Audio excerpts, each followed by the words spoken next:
Assalamu alaikum ve rahmetullahi ve berekatuhu muhterem cemaat. Bugünkü çağrışım bulaşak benim Peygamberimiz Muhammed sallallahu aleyhi ve sellem degan kitapni o'qu. Ha biz qolgan edik anda biz qolgan edik. Yemendagi podshohlik turida söylegan edik oldagi videomda. Oldagi monologimda ham biz bildik mana ikki habishiylarning Yemenni oluvini bildik. Ham ul Yemenni habashiylarning Yemenni oluvda bulashgan Himyar ham Xandan qabilalari. Ular ikki qabila, ular Makka yanında yaşagan qabilalar. Hem şundan so'ng o fil voqeasi bo'ldi. O bizning alam tara kayfa fa'ala robbuka bi ashabil fil deb tasvirlana Qur'oni Karimda zikr etiladi. Qur'oni Karimda mana bizning Qur'oni Karimda o Qur'onning üç ismi var. Birinchi ismi ol Qur'on, o'quv so'zidan olingan.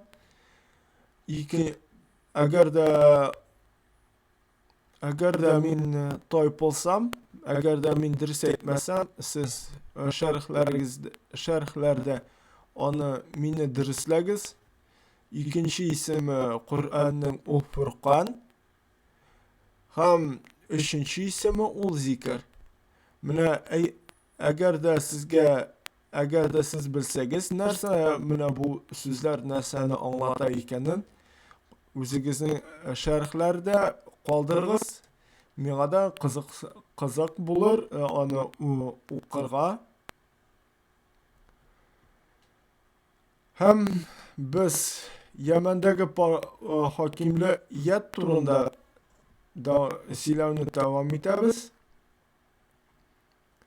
Mana bizning yerda 300-yillarda Yemenni Adanni birinchi Rimlilar olalar. 340-yilda endi Habashiylar olalar. Himyar ham Xandan qabilalari bilan ham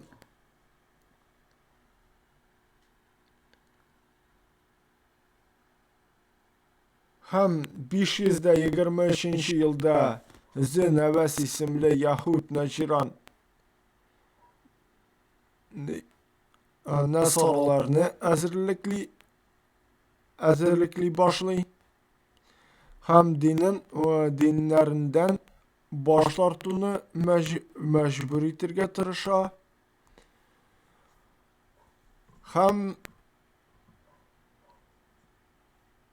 bizni ondan so'ng o fil voqeasi bo'la. Ham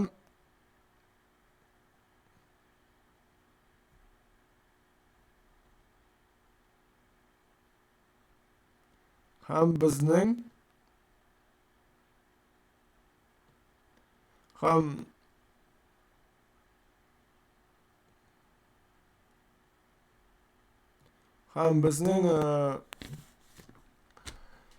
Yemen ol İran tarafından bo'ysundirilar. Ham mana 638-yilga qadar Forslar Yemen bilan idora etdilar. Mana 638-yilda so'nggi xalifa Bazan islomni qabul etgach, İran Yemenga ta'sir etuvini yo'qotdi. Ham shuning bilan bo'ldi bizning Yemendagi hokimlik. Hozir biz ko'chamiz tag'in bir o'lkaga, o'li Hiro o'lkasi. Siz Hiro tog'i bilan bu tamog'zani. Hiro tog'i Mekke ham Medine yanında. тора. Хира шәһәре ул хәзерге вакытта Гыйракта тора. Ул бар анда һәм анда анда безнең гарәп кабиләләре яши. Ул гарәп кабиләләре хәзер әйтәм исемнәрен.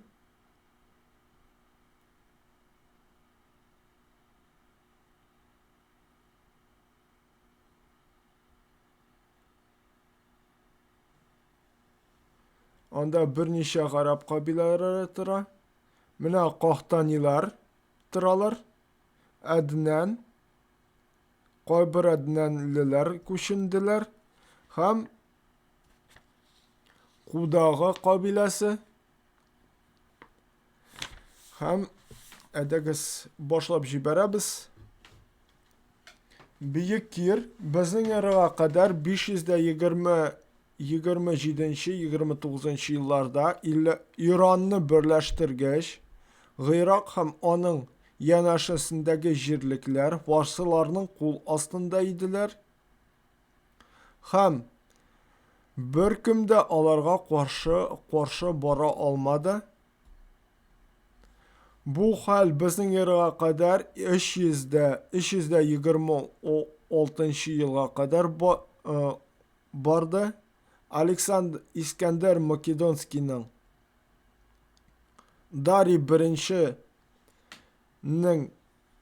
Дарий беренче патшаның гаскәрен тармар иткәнчегә кадәр дәвам итте.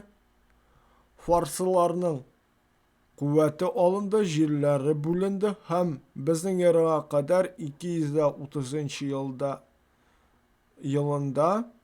елга кадәр алар тарихта өлкә патшалары титулын йөртте.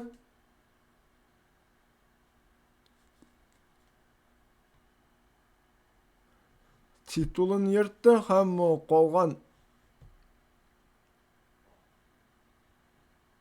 калган әмирләр хакимлек иттеләр.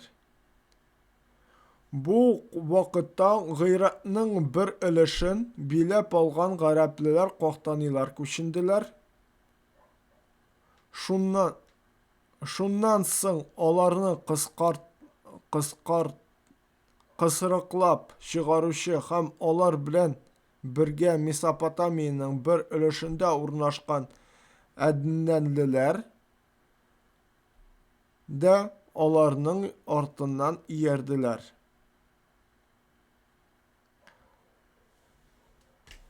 Ардашир хакимлек иткән вакытта фарсылар янә куәт алдылар. Безнең эрада 226 елда Ардашир Сасанид дәүләтенә нигез салды һәм янә Иранны берләштерде.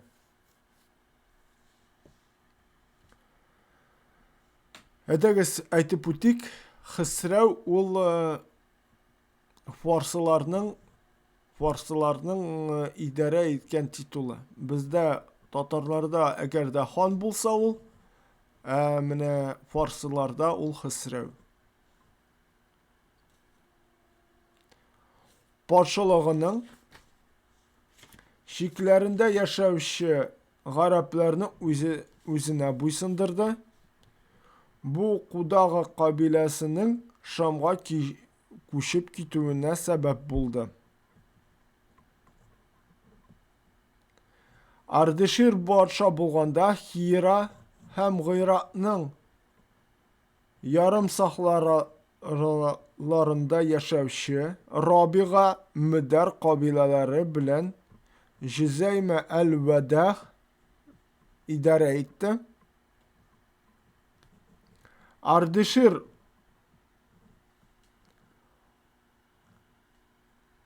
аның гарәпләр белән идарә итә алмаячагын һәм патшалыкның шикләренә керүдән аларны тыя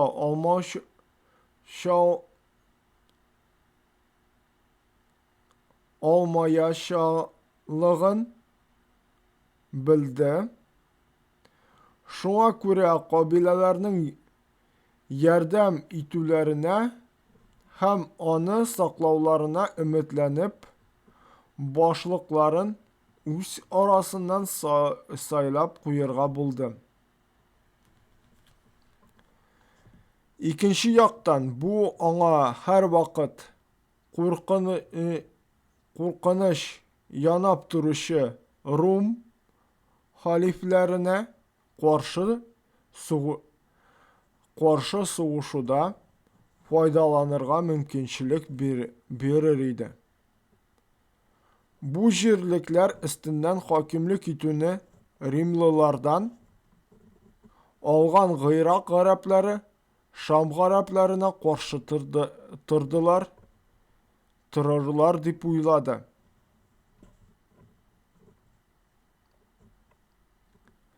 Ардашир шул ук вакытта Хираның хакимиятендә фарсылардан булган хәрби гаскәр тотты. Сахра гарәпләре тарафыннан аның хакимиятен басып алырга теләсәләр, ул үзе әзерләгән фарсы хәрби сугышчыларына мөрәҗәгать итә алачак иде.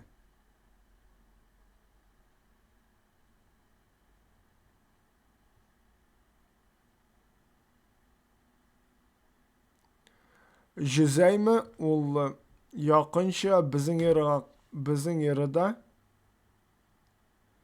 268 елында үлә.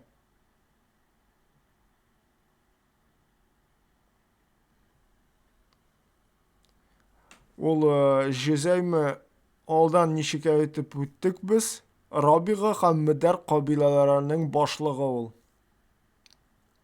Әмире. Җөзәйме үлгәннән соң, Ардаширның улы Хисрау Сабурның хакимлек иткән заманында Хираның әмире Ләхемлеләрнең буынын башлап җибәрүдә Гамр бине Насыр әл-Ләхми булды.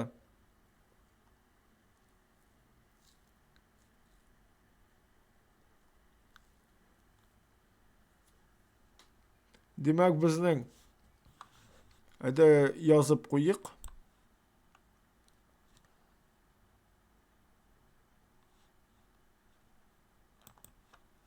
Җөзәйме әл-Бадах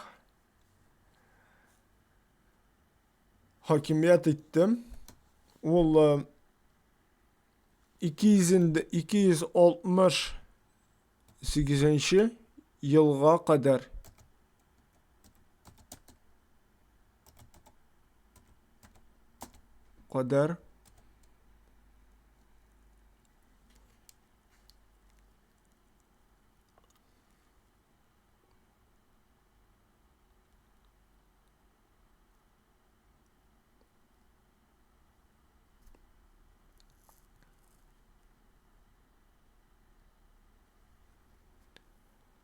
менә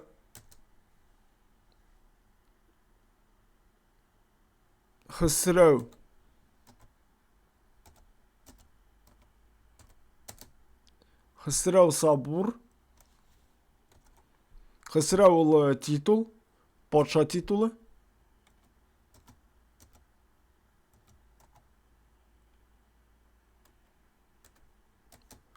Вакытында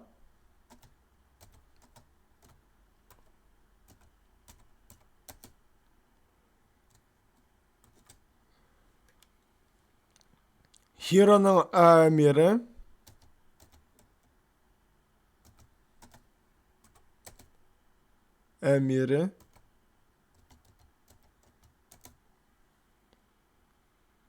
Гамр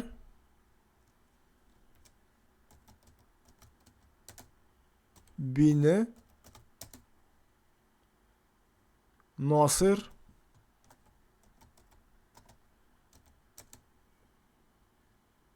әл-Ләхми.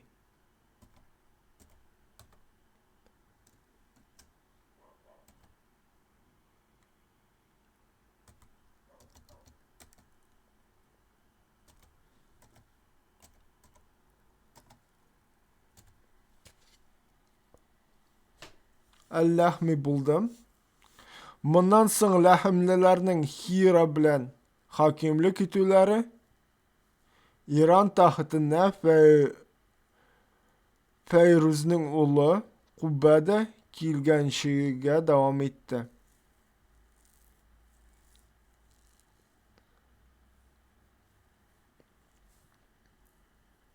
Кубаданың хакимлек иткән чорында Мәздәк дине килеп чыкты һәм кешеләрне бөтен нәрсә рөхсәт ителгән принципы буенча яшәргә өнди башлады.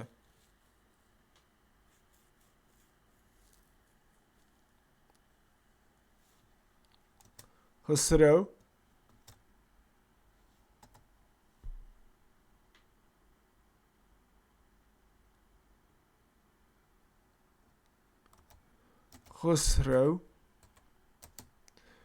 Кубада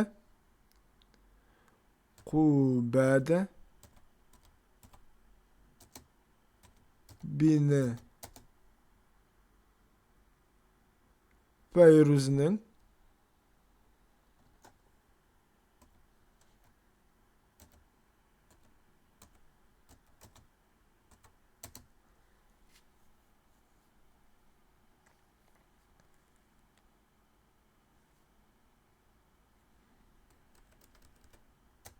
Фәйрүз вакытында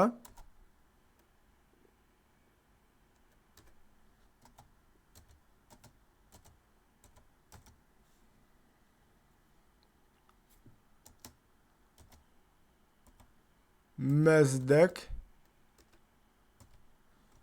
дине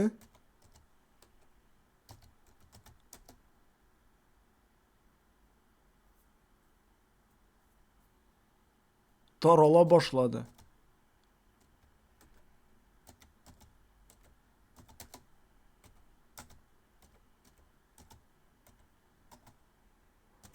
Мәздәк дине тарала башлады.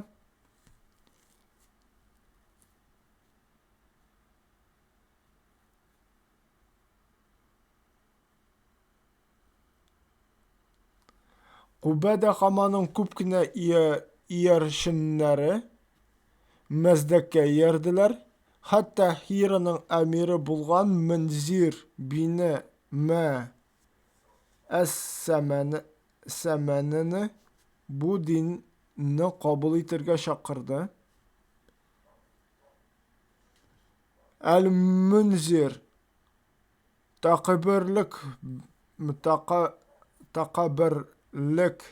һәм горурлык белән кире какты һәм шунда Кубада аның хакимлек вазифасыннан төшерде. Аның урынына Харис бине Гамр бине Хаҗар әл-Киндине куйды.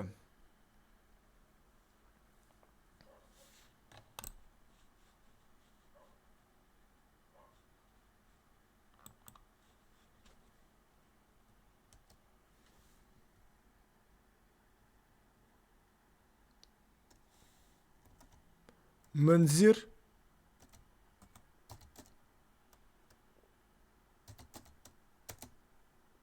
бине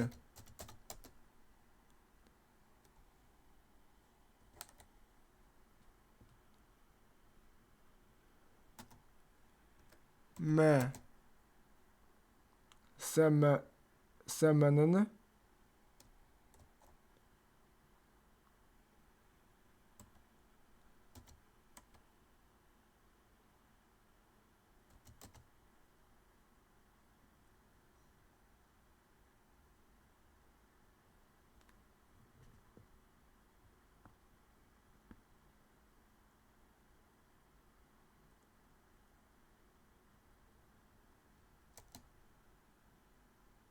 Мәздәк динен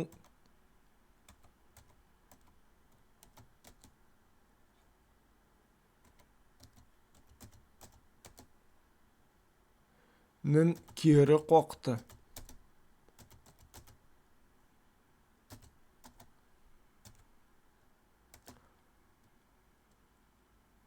Бу сәбәптән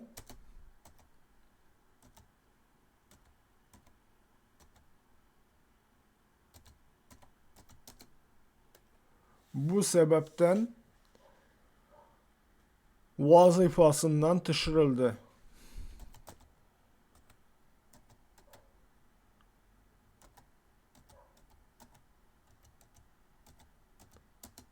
Düşürüldü.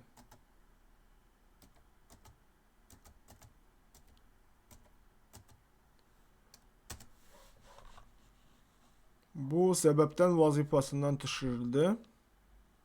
Haris bin Gamr bin Hacer el-Kindini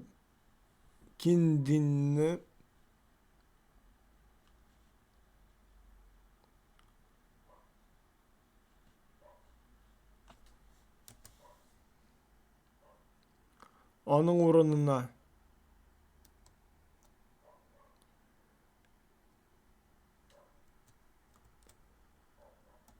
Haris bin Gamr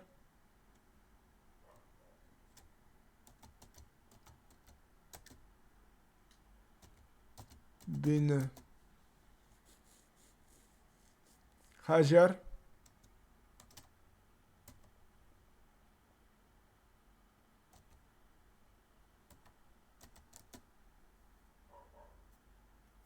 el-Kendini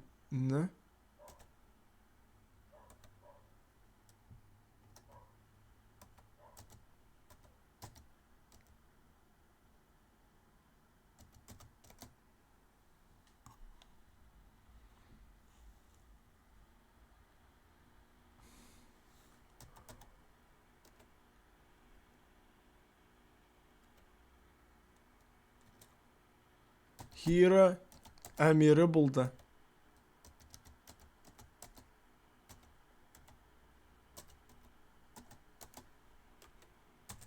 Hira emiri buldum. Ул ise Məzdəklər dinin kabul etdi. Ulu Haris bin Gamr Kubbadan taxtdan düşürüşü Xısrav Anışirvan buldu.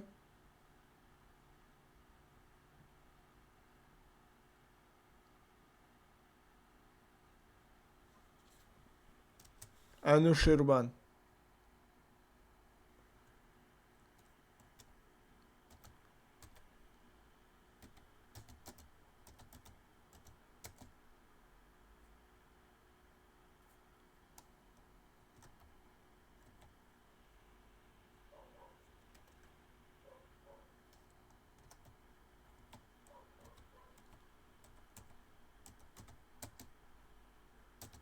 taxtdan düşürdü.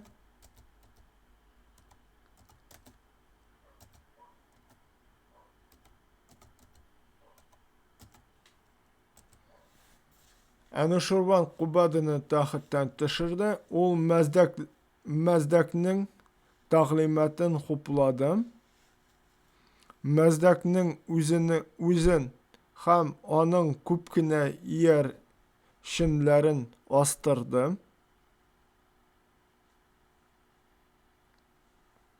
Ham el-Munzirni yana Hira'nın emiri itip koydu. Haris bin Gamr'ni қолға aldı. Ham emir etti. Lakin Kalb kabilesinde yaşarındı. Ham ölgенше kadar onlar arasında kaldı. Haris demek Munzir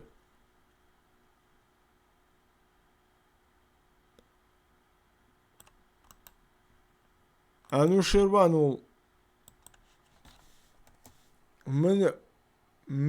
Munzirni яңадан emir etip koydular.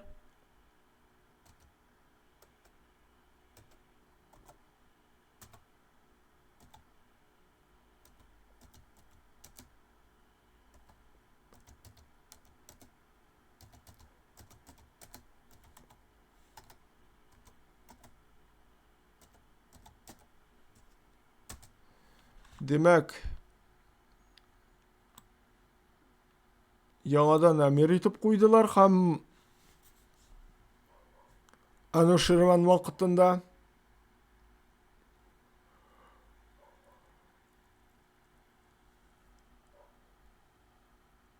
Haris bin Gamr ol Kalp kabilesinde yaşırındı. Bu hallerden soň hakimlik El-Münzir bin Me'es-Semene'nin bir varisinden ikincisine koşup bardı. Hatta Nu'man bin El-Münzir emir bulgançığa kadar devam etti.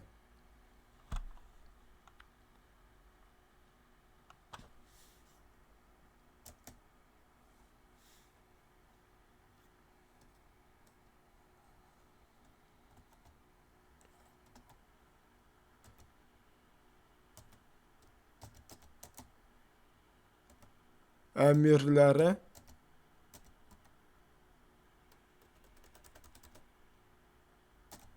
nesli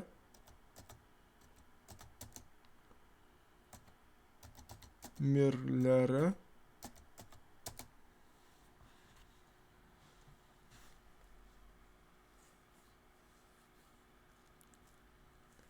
Nu'man bin El-Münzir'e kadar devam etti.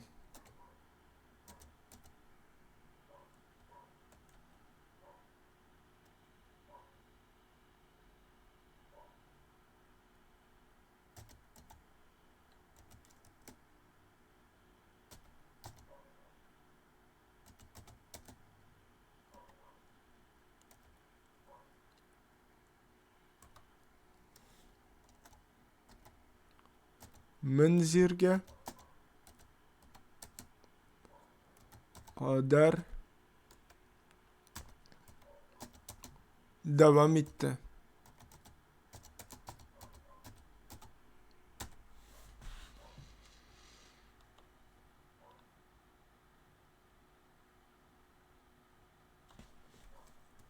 İdaresin.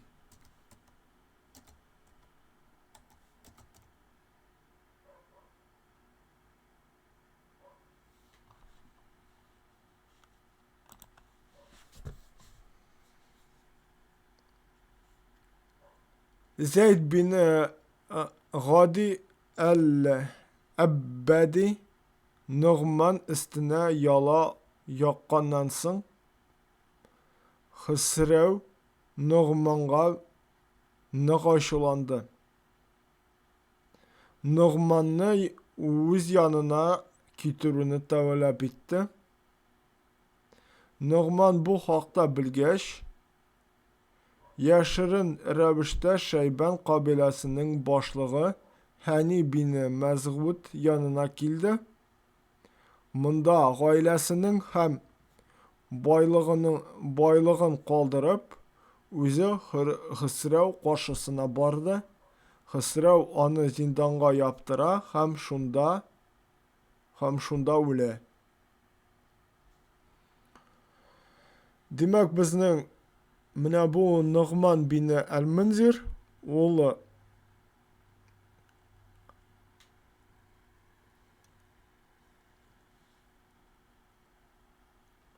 idare etti Zeyd bin el-Gadi el-Abbadi Abbadi'nin yala yakkandan soň yakkanга kadar hem Hısrev türmesinde öle ol.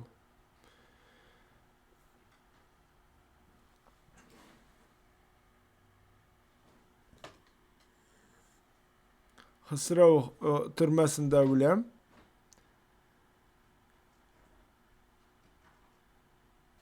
Hısrev onun uğruna Hira'nın emiri itip İyase bin Qabis et-Tayin'i bilgiledi. Hira emiri itip İyase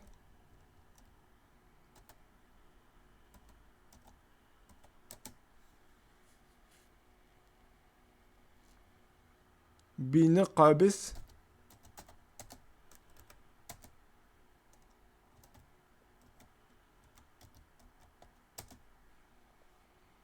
et-Tayin'i bilgiledi.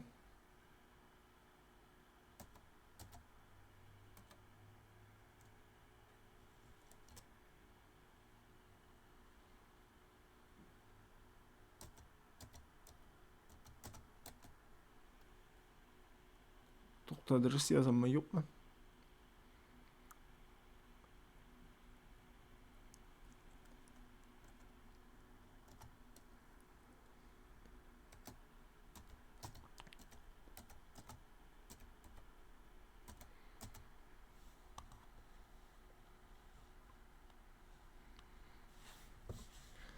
Hem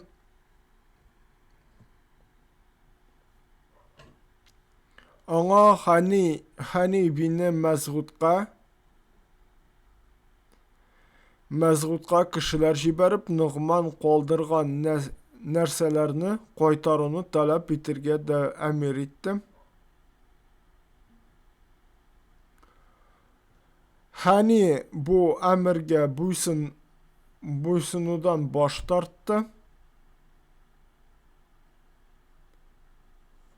Хисрау аңа қаршы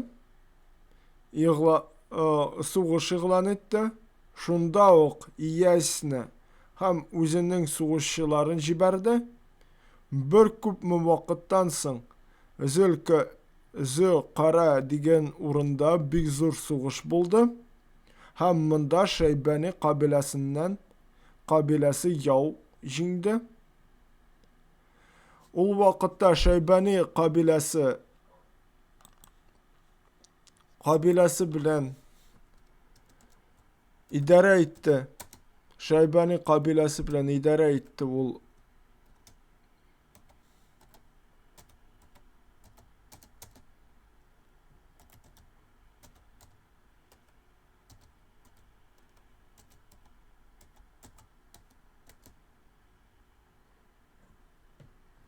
Kabilesinden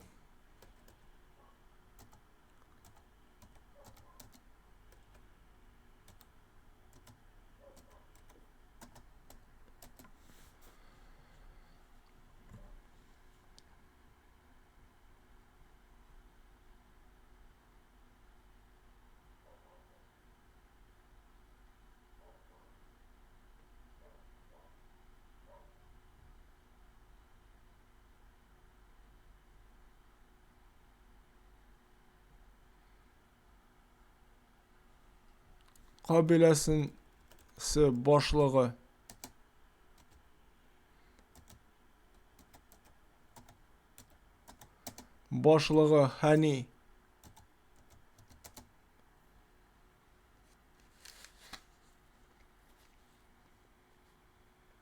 Hani bin Məzğud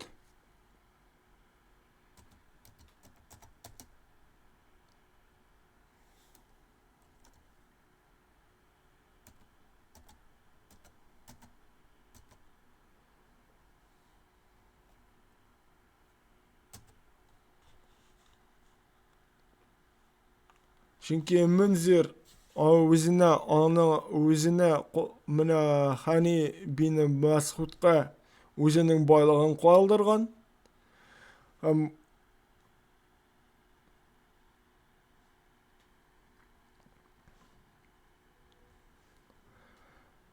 Шул bir күпне вакыттан соң Зөл-Кара дигән урында бик зур сугыш булды һәм монда Шәйбан кабиләсе җиңү яулады. Фарсылар исә хаурлыклы җиңүлегә дучар булдылар. Бу сугышта гарәпләр беренче мәртәбә алардан өстен булып чыктылар. Һәм бу Пәйгамбәр галәйһиссәлам дөньяга килгәч булды. Ул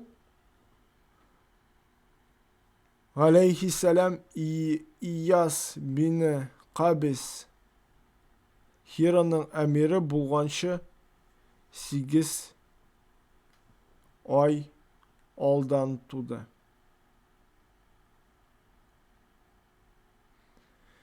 Иясәдән соң Хисрау Хираның әмире итеп Фарсыны билгеләде.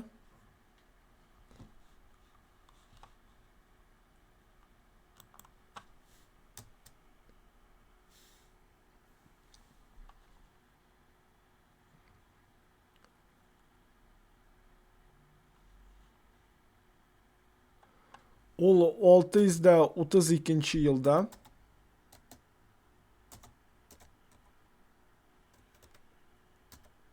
елда мәгъмур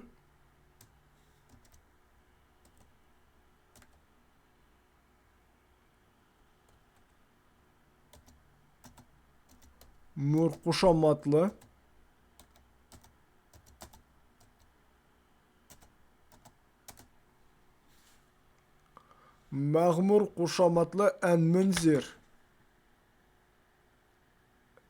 әмир булгач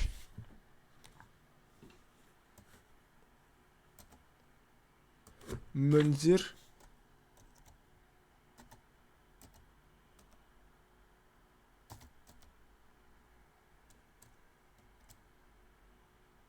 бу фарсы кешесе.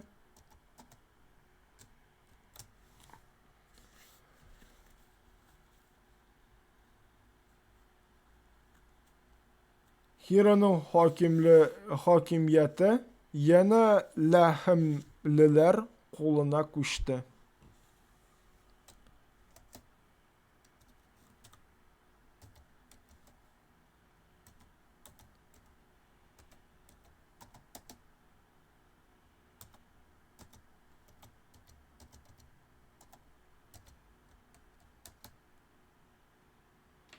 Ләһмлеләр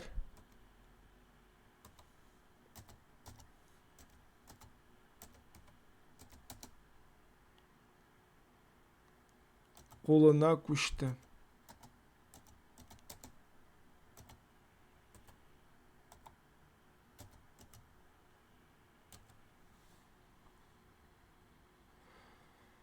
Ләкин мәгъмур 8 ай гына хакимлек итте. Аннан соң Хирага Халид бин Валидның мөселман гаскәре керде. Алейхиссалам. Радiyallahu anhu. Халид ибн Валид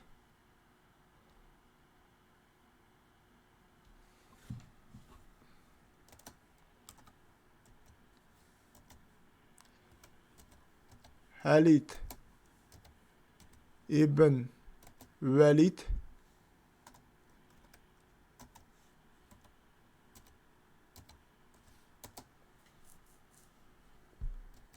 радiyallahu anhu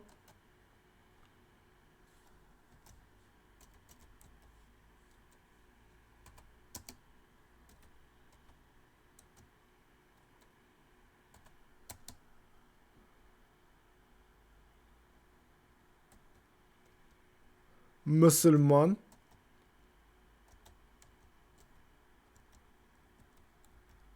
гаскәре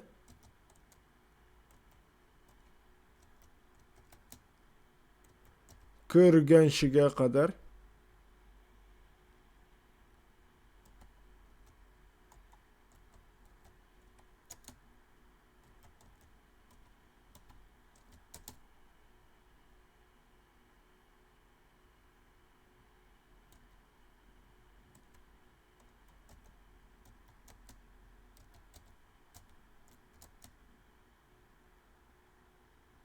итте. Мәгъмурның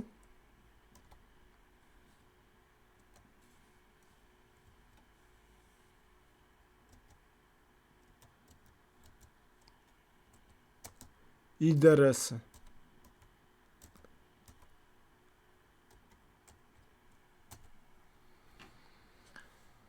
Һәм шуның белән безнең бу чыгарылышым тамам. Чөнки без карадык хәзер менә Хирадагы хакимият турында карадык.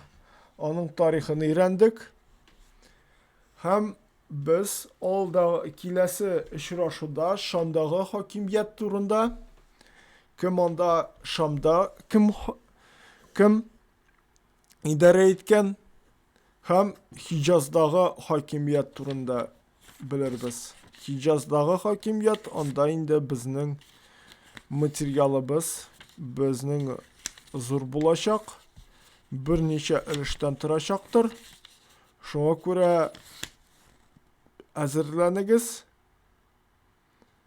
Һәм бу Һәм аннары Мөхәммәд саллаллаһу алейхи ва сәлламның тууы турында сөйләрбез сезгә. Һәм бу Хиҗаз менә Гарәбстанның башка җирлекләрнең хакимияте турында сөйләрбез. Сәяси хәле турында сөйләрбез. Алла бирсә, иншалла.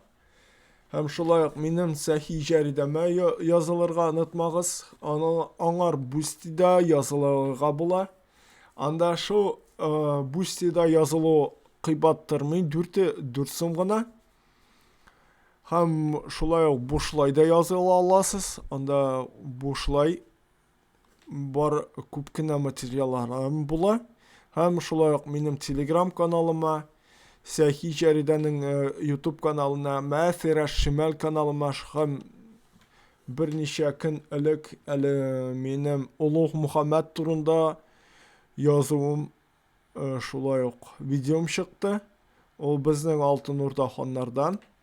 Һәм без шуның белән Пәйгамбәрбез Мөхәммәд саллаллаһу алейхи ва сәллям китабын укуны әлегә туктатып торабыз.